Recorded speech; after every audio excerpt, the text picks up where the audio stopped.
तो देखो ईश्वर का गुण कर्म स्वभाव जीवात्मा के सुख के हेतु ही होता है। वो श्रेष्ठ गति हो तो इसलिए सृष्टि बनाते हैं। जैसे कि उन्होंने सूर्य की बताए रखे कि सर्वप्रथम उसमें स्वयं तद उसमें विद्यमान थे ईश्वर एक क्षति उन जलों को उत्पन्न करके उसने फिर देखा स भूयः ने क्विप भुवे भवाया भावाया जो विद्यमान है अर्थात ने फिर श्रम किया उस तप किया और फिर अपने आप को भली भांति तपाया।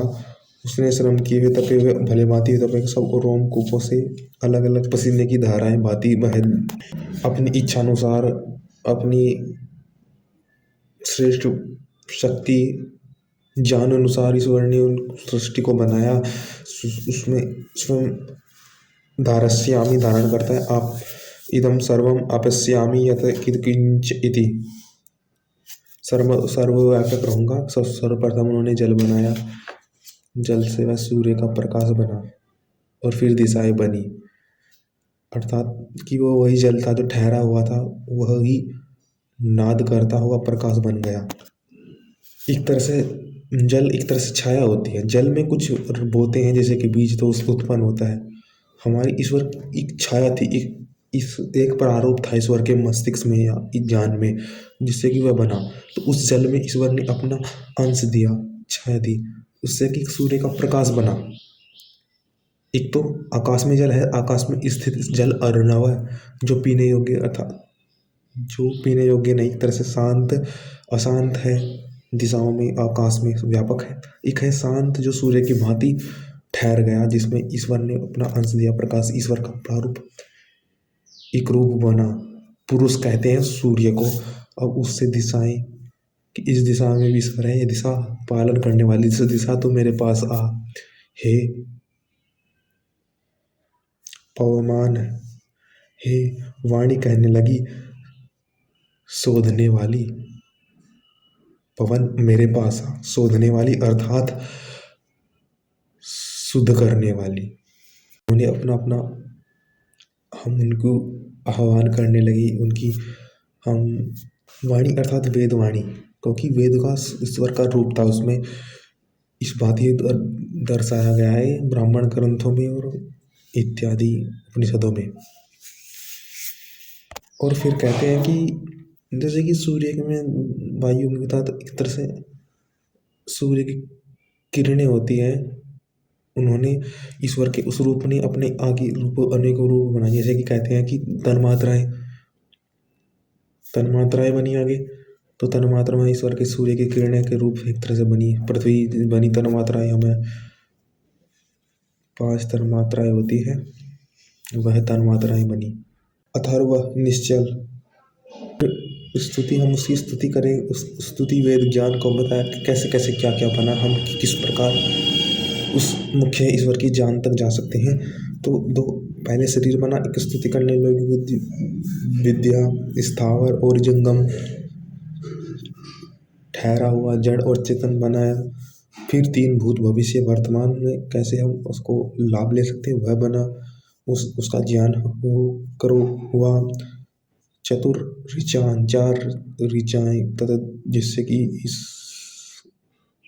संसार का नींव गाड़ी आगे चले। धर्म अर्थ काम मोक्ष स्तुति योग्य विद्या वाले जानों की 5 ऋचान, 5 पृथ्वी जल वायु तेज आकाश पंचतत्व की स्तुति वाले जानों को 6 ऋचान, 6 वसंत ग्रीष्म वर्षा शरद हेमंत शिशिर ऋतुओं की स्तुति वाली विद्याओं को 7 ऋचान।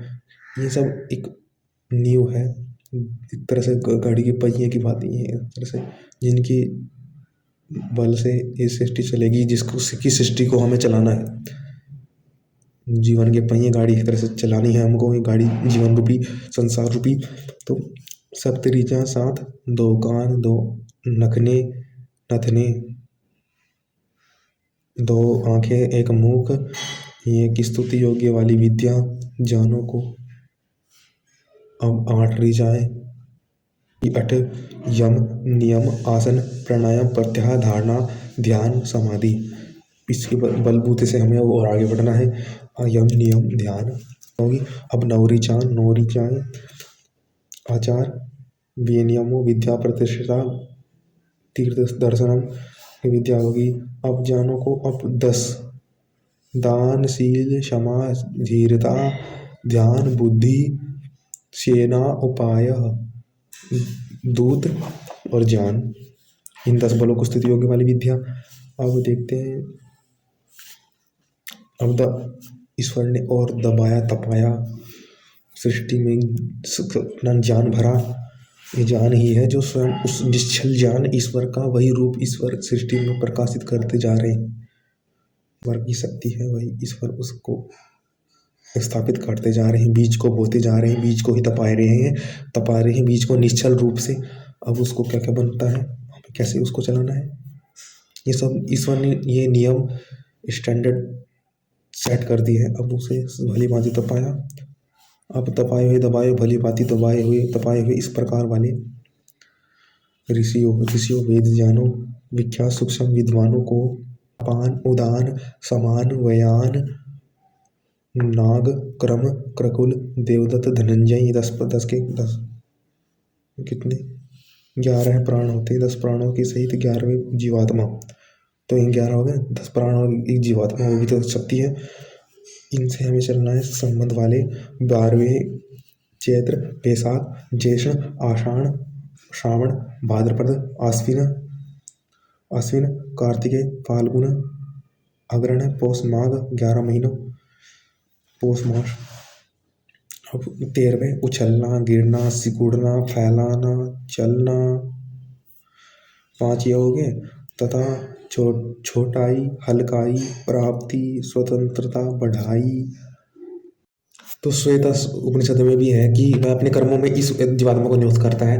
अब फिर उसको बुद्धि से ऐसा चाहता है कि हम उससे जुड़ाव से दूर हो जाए, जिससे कि मोक्ष इसको ईश्वर इसलिए बनाते हैं ये प्रकृति, जिससे कि हम इसको जानवर इस पाप रूपी कर्म से फल से बच जाए, ईश्वर को जाने फिर को प्राप्त करें।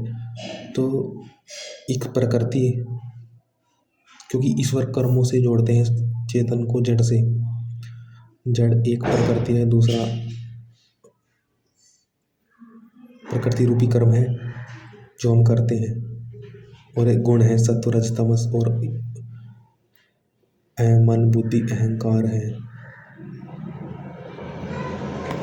और जो हम इसे जल आकाश वायु तेज से जुड़ते हैं, 5 इनसे मन बुद्धि अहंकार से और पाप रूपी कर्म फल से, इनसे पृथक होकर के ईश्वर को प्राप्त करते हैं।